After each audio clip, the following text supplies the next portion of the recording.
Have you checked the children? You're a little mad sometimes.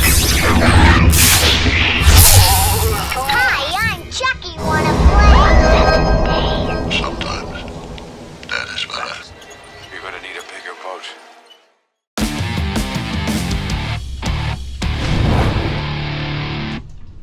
Long days and pleasant nights, fellow travelers along Path of the Beam. I am known on this level of the tower as Jaime and Fuego, and if it please you, join me here for a bit of palaver, some exceptional palaver. So excited today on Hail to Stephen King. That's Reezy, and obviously, bienvenidos, and welcome to the horror show. So stoked to have y'all here for our weekly worship, as I have called it, for nearly 6 years now, here in the 6th season of Hail to Stephen King. Sai King, El Rey, as I so affectionately call him, my favorite author, and it's very special palaver here today because I just read something that had been on my Stephen King radar for a number of years, but very obscure. And yes, I have covered a lot of very obscure Sai King short stories on here before, like the Reploids, and boy, the one about the tiger trainer, the name of that one is eluding me, the glass floor. I mean, just those weird little stories that King never properly collected, and of which there are an abundance, and some of them are incredibly tough to track down. Thankfully, this one is not, and it is a little story by the name, and I have to just jump to double check it because I just finished reading it, and I'm like still on a high from it, which is very exciting, but it's called Thin Scenery, and this was actually a play of all things. Now, it's a short play, so it's only 31 pages, but nonetheless, damn is it so effective within that small, just constraints, I suppose, because with a play, it's not like a short story that would be 30-something pages where, it's just constant text. Play, very similar to a screenplay, if you've ever read one of those, a little bit different in the description process, but for a stage play, you've got lines and there's a lot of spacing, you've got stage description and, what the actors are doing, but aside from that, it's often very dialogue heavy, and you're describing set dressing and whatever and what some characters are doing, but really, plays are all too often, as you would expect, dialogue driven, as they should be, because, everyone has to memorize their lines and so on and so forth, and there's much more of a dedication, in my estimation, to doing a stage play and actually performing in comparison with, an actor who, they film a scene for a movie all too often out of order, and, they have, just that one scene, down pat, because they know they're shooting it that day, and so you practice all of that for that particular bit. So there's much more just, I don't know, skill, talent with regards to the craft, but all of that aside, as I'm getting on a little tangent, so Thin Scenery was something that King wrote exclusively 5 years ago in the summer of 2017 for Ploughshares. Now, Ploughshares is it's a 3 times a year, just small collection of stuff that is put out by Emerson College. Now, Emerson College, their main campus is in Boston, and they're a private kind of liberal arts college, so as you can imagine, extremely exclusivist. They also have 2 other campuses. One is in the Netherlands, and then another one is in Hollywood, Los Angeles, California, So, yes, as you would imagine, very elitist perhaps, but I mean, really just giving the opportunity for the best of the best, or maybe in some cases the richest of the richest, to actually, go and hone their craft and so on and so forth. But in the summer of 2017, when this came out, it was actually edited by Stuart Onan. And so Stuart Onan is a buddy of Sai King's because he had actually done the Faithful nonfiction, which was about when the Red Sox, it's baseball season, so I guess that's kind of, something to take into consideration right now, because some people love America's pastime. We know Sai King does. I'm personally not so fond of it. I feel like watching baseball is like watching paint dry, but that is beside the point. Stuart Onan had collaborated with King on Faithful, that just chronicling of that miraculous breaking the curse season for his beloved Red Sox, but they also did a terrific uncollected short story called A Face in the Crowd, which is about a guy's life just kind of flashing before his eyes sort of situation, and he's at a baseball game, or is he? It's a very good short story. I think it's only available in audiobook form, but there is a Cemetery Dance version that is coming out. I'm not sure if it's already sold out, but yeah, so A Face in the Crowd, damn good short story. One of the very first Hail to Stephen King episodes that I ever did was that, but So Stuart Onan recruited Sai King along with a bunch of other peeps. So for this, you've got Michael Byers, Sarah Shunlian Bynum, Lucy Corrin, Goldie Goldblum, Christy Hodgen, Joseph Herka, Sacha Idel, Stephen King, obviously, Victor Laval, Andrew Mitchell, Idra Novi, Robert O'Connor, Omolola, Ijeoma Ojuyemi. Oh man, I'm butchering it. I'm so terrible with some of these pronunciations. Peter Orner, that's an easier one. And those are all fiction bits. And then you also have nonfiction by Askold Melnichuk and Megan O'Giblin. Okay, sorry. And then you've got this badass cover art by Catherine Bradford. It's obviously painted, and so that's cool. But as Stuart Onan says on the back of this, like early Ploughshares contributor Tim O'Brien, I want to feel moral confusion because nothing in this world is simple. As a writer reading, I also admire the precision and audacity of an author's language and use of form. Do it differently or better, or don't do it at all. So yes, that is kind of calling out those who just schlockily put none of their heart and soul into their writing. They don't really aspire to do something different. And this is definitely something different from Sai King. To the best of my knowledge, I think he's dabbled in stage plays before, especially back in college, but nothing on as refined of a scale as this, and nothing really properly released. And, you know, he's also done poems besides the aforementioned shorts and novellas and novels. But this blew me away. I was expecting nothing going into this, and, you know, as I all too often mention here on the Horror Show, there is a very real phenomenon called the burden of expectation, and so it wasn't even the structuring being a play, because I love reading stage plays and screenplays, you know, despite their, like, very minute nuances. They have a lot of, like, similar chemistry, so to speak, and yeah, it wasn't the format, it was just the fact that I went in knowing nothing about this story, and those are often some of the most pleasant surprises. So now, obviously, with, as you guys seeing how excited I am about this, yeah, I am bearing you with the burden of expectation for this, and you can actually track this down. I'm going to put a link in the description box below where it's still available, you know, readily available on the Emerson College website. It's $14 if you want a physical copy, like I have here, or if you want to go the digital route, because I know a lot of people aren't into the, you know, tangible collectability and so on. It's only $6.99, I believe, if you want a digital version of it, if you just want that instantaneousness as opposed to waiting for the snail mail to bring it like mine here. But let's get into as much of this as I can actually talk about. So it starts out with a psychiatrist, and his name is none other than Mr. Frobisher. That's right, George Frobisher. And he has this very amusing secretary named Miss Nelson, who is described as like the school teacher that was insanely strict and, you know, didn't tap with her shoes. It was like clunking so that you knew she was coming, and like the fear was immediately instilled within you. And Frobisher, but not Froby to be specific, because that's what his friends in medical school called him, and he hated the nickname. He's a very laid-back guy, so he's dressed, you know, like, I guess business casual is probably the best way that you could put it, but he's not wearing a tie, so you immediately get the vibe with the way King describes him as being a more laid-back psychiatrist, which, from what I understand, is often how they like to go about it, because they want patients, especially new ones like this guy who was about to walk in at the beginning of the play, to be just at ease and comfortable and all of that. So makes total sense, I suppose. And a dude strolls in by the name of Harold Nelson. And Harold Nelson is 42, and he's like a construction guy, and he has a wife and a daughter, or does he? And so it becomes very clear very quickly that Harold has some very interesting ideas that have suddenly manifested themselves about what he believes reality to actually be.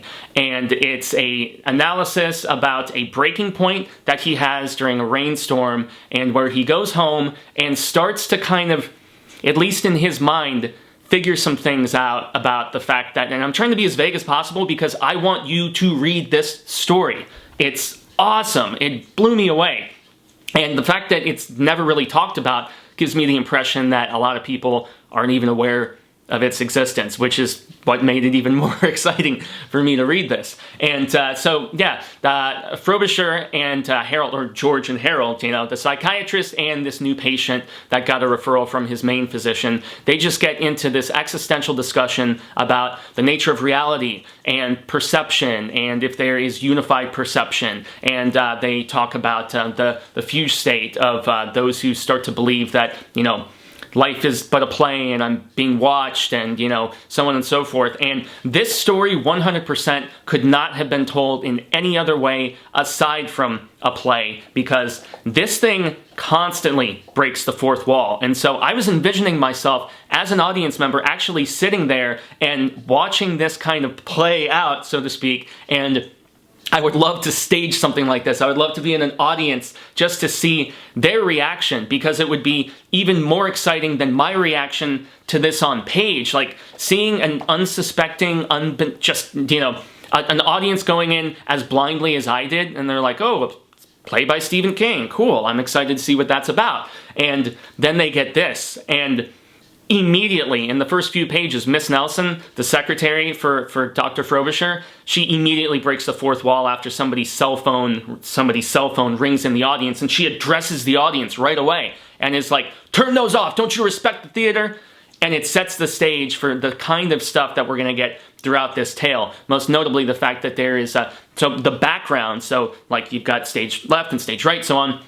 But then you also have like the center, like in the very back of the stage, and King describes a like motion picture projection thing that is on a loop, and it's of this guy walking his dog. And the interesting thing about what happens with Harold is that the manifestation of what could be just growing insanity, or what could be him just finally realizing that he is being watched and that his life is a stage or whatever, King interestingly keeps it relatively just, you're in the midst of the guessing game, because whereas Frobisher is like, yeah, he points towards the audience and he's like, yeah, my wall over there, the fourth in the room, it's got all my diplomas on it and so on and so forth. And Harold points out, he's like, yo, the guy with the dog is just walking back and forth, it's on a loop. And Frobisher has no idea that that's the case. And Harold stands up at one point and he's like, what if I was to tell you that those diplomas that you were mentioning, I don't see any of that stuff. I don't see the finger painting from your daughter. I don't see any of that. And Harold even goes and walks up, and he's like, walks up to what would be the fourth wall in the room, which is essentially looking right out at the audience, and he's just looking and he's like,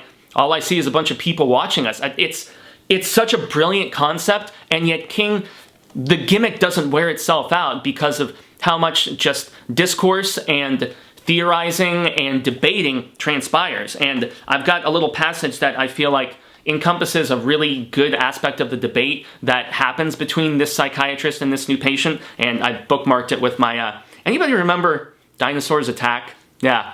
I found these in an old drawer, and I was just like, damn, I forgot how grisly and awesome those were. So I used that to mark this particular bit. This is from Dr. Frobisher, but it's after Crosby asks him a question, and this is very early on in the story, so I'm not gonna... I feel like I've given enough of the premise without really spoiling a lot of where the story goes and how it develops, but this really epitomizes a lot of the questions that King asks in this, and I found it very, very fascinating. So Crosby says, well, perceptions vary. Would you agree with that? And Frobisher responds with, yes, indeed. Interesting subject, perception. Take a crime scene, for instance. A man steals a woman's purse. 6 people observe this, and when the police arrive, the witnesses give 6 different descriptions of the perpetrator. My granddaughter's finger painting looks like flowers to her. Just blobs of color to me. What joins these desperate views and makes them palatable is the love she and I have for each other. And then Crosby responds with, suppose I told you that I don't see the finger painting, or your diplomas, and golf trophy. Suppose that I told you that when you straighten the Winslow Homer print, I saw you straighten nothing but thin air. Would you call me crazy? Then of course he responds with, do you believe you're crazy? And then Crosby says, I don't know for sure, but I tend to think, and then he breaks off. So I feel like that encompasses a really intriguing aspect, and there is also another line in this that I thought was absolutely brilliant that I just want to jump to if I can find it. Oh, goodness gracious, I had it written earlier. Well, in any event, inconsequential. It is about the... Oh, yes, that's right. It just reoccurred to me. I don't even have to look it up because I'm going to put it on like all of my socials because I thought it was so brilliant. He says, life is short, and there's no intermission. I thought that was cathartic and brilliant. That's something that Harold Crosby, our guy, the uncertainty of his mental state, in contrast with you're like, okay, did he figure something out that nobody else is just aware of or perceptive to? Or is he legitimately having, as his wife and daughter say at one particular point, a nervous breakdown? But the way King utilizes the aspect of stage props in the storytelling, I want to see this on a stage so damn badly, and I feel like I need to figure out some way to actually put this together. Being only 31 pages, it would be, I think it's very similar to like an actual film script where each page is about a minute and a half, something like that. But I feel like this could be absolutely brilliant, and there's really not much else that I could say without really getting into the craziness. And people say the King never sticks the landing, man. He really sticks it with this one in the way he turns some things around. It's awesome. I cannot recommend this enough, and it's unlike anything that I have ever read from my beloved El Rey. So yeah, guys, seriously, seek out Ploughshares from the summer 2017 edition, edited by Stuart Onan. I have yet to get to all of the other short fiction in here and the nonfiction, but I plan to cruise through the rest of it because, this is only a few hundred pages, just a little over 2. So I'm sure there's, all kinds of other exceptional hand-picked stuff here. So shout out to Emerson College and for putting this greatness together 3 times a year. It's really exciting. And now, what is even more exciting is the fact that there's a big surprise today that I had no idea was actually going to be going down. And I have to just get a little bit of my coffee beverage here, which probably has me amped up even more so with excitement for this. So, I pre-order a lot of stuff from Cemetery Dance, as you guys know. In fact, I'm sitting on like 4 or 5 of them right now. And as much as I love them and have like all of their King editions and stuff, I know the pandemic has been tough, and so I have definitely cut them some significant slack, issues with printing presses and whatnot, but all too often I don't even get like something from them saying, hey, we're mailing this out, here's a tracking number or whatever. And for that reason, I, surprisingly today, got something from Chismar and the gang, and I have no idea what of my pre-orders it actually is. Now, I'm positive that it's not that version of The Stand, which I pre-ordered a while back, which is continuing their release of Sai King's early, I believe it's his Doubleday work. But nonetheless, I have a surprise unboxing because as I was finishing that short play in preparation for today's video, I get this in the mail. And I'm just like, whatever could it be? I know all of the possibilities, and I'm not going to divulge what those are. So you are going in just as blind as me, everybody. So this will be fun. Let's check out what it is. Oh boy, here we go. All right, strew that about, move in, and I'm not even gonna look at the receipt. I'm just gonna throw it away. And okay, long overdue.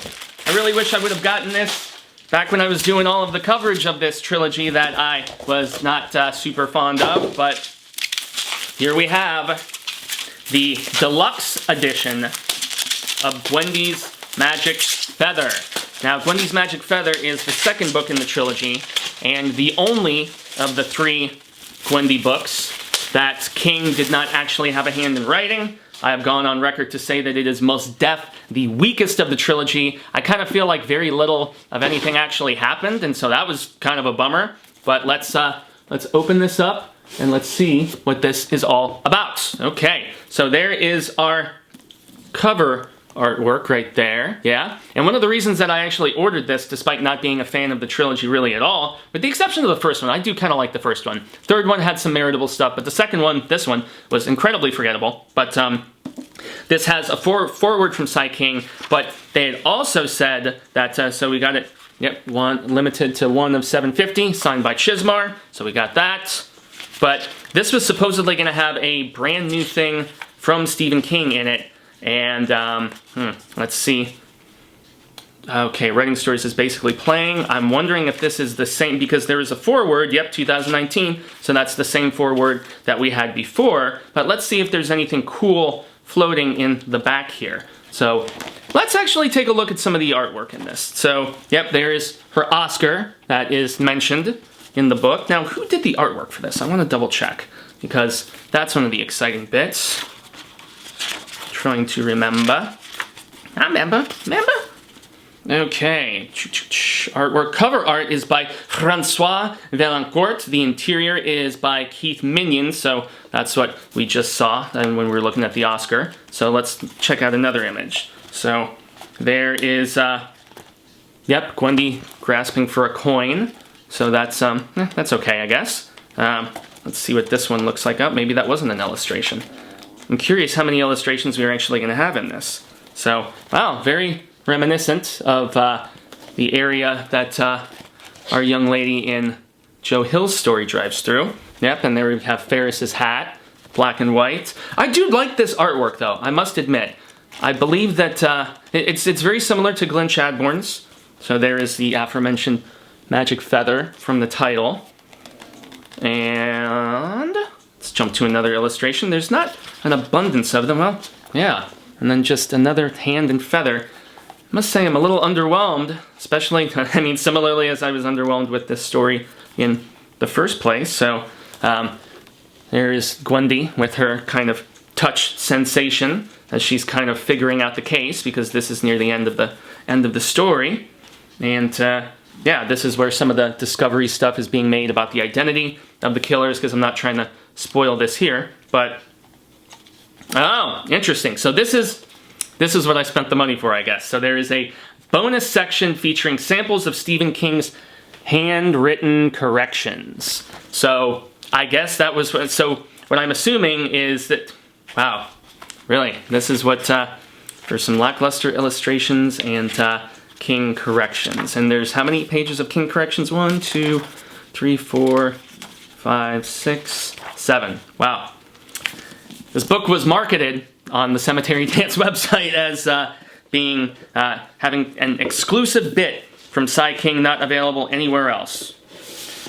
Well, I guess you got me, Cemetery Dance, but hey, in any event, I support them through and through, even with releases that I am not quite as excited about, and unfortunately, me being a collective completist, I just had to make sure that I had that in my possession, because it is technically the only time that King has allowed somebody to write something in universe that he was not actually behind the pen on. But really, Gwendy felt to me, more so than not, like the equivalent of Castle Rock, or of what they're about to do with this, Welcome to Derry series. So, I don't know, it felt more like fan fiction than actual Sai King stuff, but hey, Richard is his buddy, and so he deemed it acceptable, so it is in canon, as they say. But, yeah, guys, unfortunately, I wasn't very stoked about that surprise unboxing. I was hoping it was like the Seasons of Terror, or, there's this bonus grab bag with an exclusive story that I've been waiting on for, boy, quite a while now. But,